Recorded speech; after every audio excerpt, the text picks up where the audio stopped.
नमस्कार दोस्तों, आपका स्वागत है भगवत गीता चैनल में।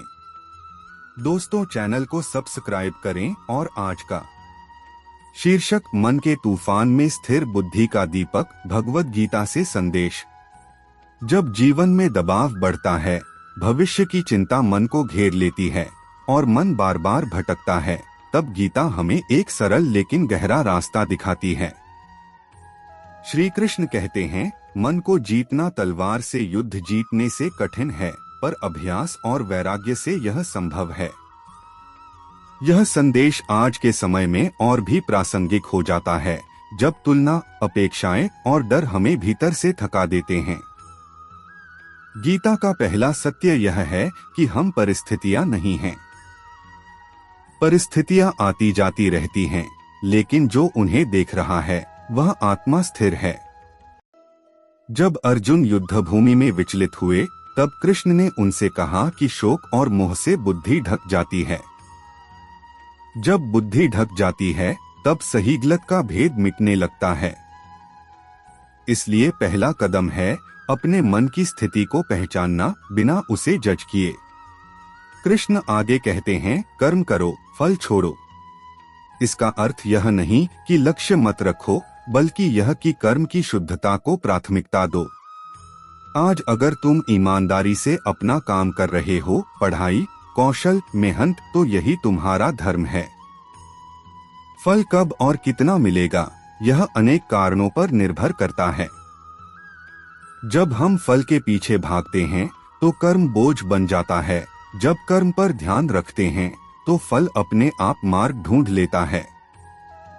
मन की बेचैनी का बड़ा कारण है असंयमित इच्छाएं। गीता कहती है कि इंद्रियां स्वभाव से बाहर की ओर भागती हैं। जो व्यक्ति इंद्रियों को दिशा देता है, वही स्थिर बुद्धि वाला है। इसका अभ्यास छोटे कदमों से शुरू होता है। आज स्क्रीन का समय सीमित करना, आज एक काम पूरा करना, आज किसी से तुलना न करना। छोटे संकल्प मन को मजबूत बनाते हैं। कृष्ण यह भी सिखाते हैं कि दुख और सुख समान हैं। इसका मतलब भावनाहीन होना नहीं, बल्कि संतुलित रहना है। जब सुख आता है, अहंकार न बढ़े। जब दुख आता है, आत्मविश्वास न गिरे। जैसे ऋतुएं बदलती हैं, वैसे ही भाव भी बदलते हैं। जो बदलता है वह स्थायी नहीं होता। स्थायी है तुम्हारी चेतना। गीता में अभ्यास योग का बड़ा सुंदर वर्णन है। मन भटकेगा, यह स्वाभाविक है, पर हर बार उसे प्रेम से वापस लाना, यही अभ्यास है। जैसे बछड़ा बार बार माँ के पास लौट आता है, वैसे ही मन को वर्तमान में लाना है। श्वास पर ध्यान, नामस्मरण या अपने कर्म पर पूरी एकाग्रता, ये सब अभ्यास के रूप हैं। एक और गहरा संदेश है स्वधर्म। किसी और का जीवन, किसी और की गति, किसी और की सफलता, यह तुम्हारा मापदंड नहीं। तुम्हारा धर्म तुम्हारी परिस्थितियों, क्षमताओं और जिम्मेदारियों से बनता है। अपने स्वधर्म में किया गया छोटा कर्म भी महान होता है। दूसरे का धर्म अपनाया गया बड़ा कर्म भी भय पैदा करता है। कृष्ण कहते हैं, आत्मा न जन्म लेती है, न मरती है। यह ज्ञान डर को कमजोर करता है। जब डर कमजोर होता है, निर्णय मजबूत होते हैं। तब हम असफलता से भागते नहीं, उससे सीखते हैं।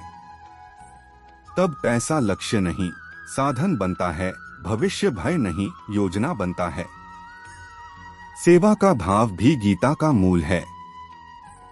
जब हम केवल अपने लिए जीते हैं, मन संकुचित होता है। जब किसी के काम आते हैं, मन विस्तार पाता है। यह सेवा छोटी भी हो सकती है। किसी की बात सुन लेना, किसी की मदद कर देना, ईमानदारी से अपना काम कर देना। सेवा से अहंकार पिघलता है और शांति बढ़ती है। अंत में कृष्ण कहते हैं, मुझ में आश्रय लो। इसका अर्थ किसी रूप तक सीमित नहीं, बल्कि उस चेतना पर भरोसा करना है जो सत्य, करुणा और कर्तव्य की ओर ले जाती है। जब भरोसा होता है, तब मन अकेला नहीं लगता। तब रास्ता धुंधला हो सकता है पर दिशा स्पष्ट रहती है।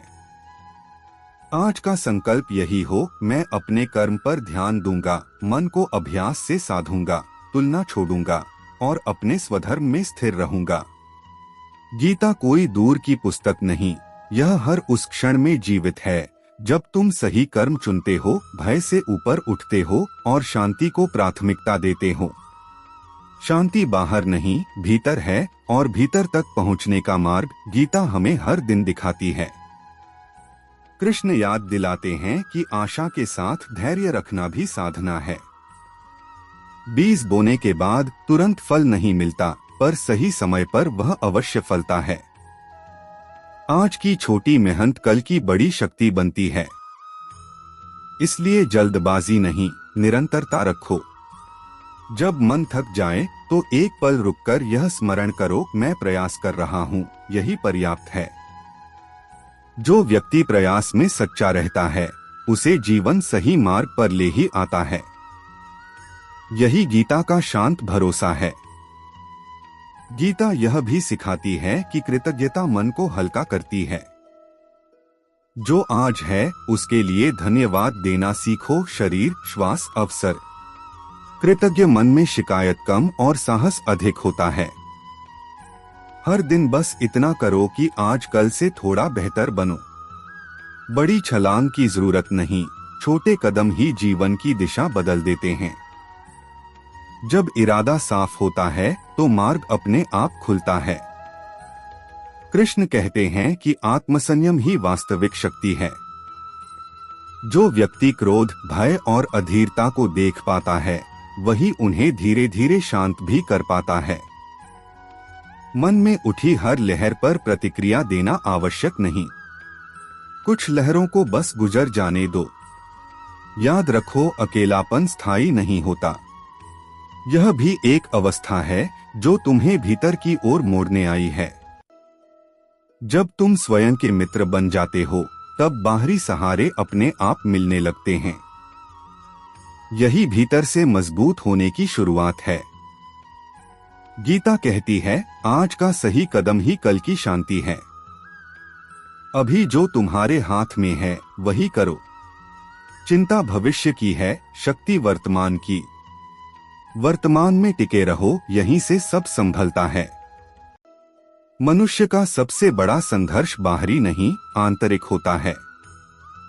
बाहर की लड़ाइयाँ तो कभी जीत ली जाती हैं, लेकिन मन के भीतर चलने वाला युद्ध अक्सर थका देता है। भय, भविष्य की चिंता, धन का दबाव, असफलता का डर, अकेलापन, ये सब मिलकर मन को अस्थिर कर देते हैं। ठीक ऐसी ही स्थिति में कुरुक्षेत्र के मैदान में अर्जुन खड़े थे। सामने युद्ध था पर भीतर उससे भी बड़ा द्वंद्व। उसी क्षण श्री कृष्ण ने जो कहा वही आज भगवद गीता के रूप में हमारे जीवन का दीपक है।